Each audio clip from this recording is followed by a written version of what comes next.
ಎಲ್ಲರಿಗೂ ಪ್ರಿಯ Teju forum YouTube ಚಾನಲ್ಗೆ ಸ್ವಾಗತ. ಇಂದು ನಾವು ಶಿವರಾಮ್ ಕಾರಂತ್ರವರ ಹಿತನುಡಿಗಳನ್ನು ನೋಡೋಣ ಬನ್ನಿ.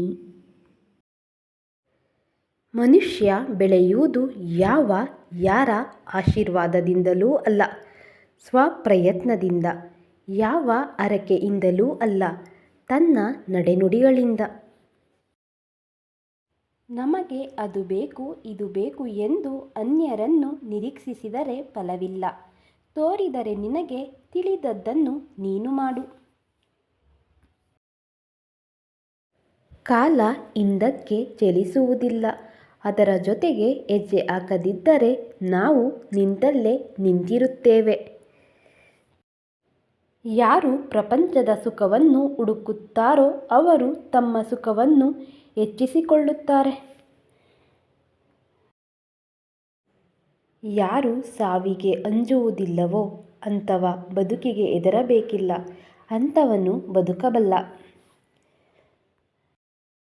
ಕೊಳೆಯೇ ಕಾಣದ ಲೋಕವಿಲ್ಲ, ಕೊಳೆ ಇಲ್ಲದ ದೇಹವಿಲ್ಲ. ಬಂದ ಕೊಳೆಯನ್ನು ಆಗಾಗ ತೆಗೆದುಕೊಳ್ಳುವುದೇ ಚೊಕ್ಕತನದ ಲಕ್ಷಣ. ಜೀವನದಿಂದಲೇ ದೇವರು ಬೆಳೆಯಬೇಕು. ಎಷ್ಟು ನಮ್ಮ ಜೀವನ ಇರಿದೋ ಅಷ್ಟು ದೇವರು ಇರಿದು.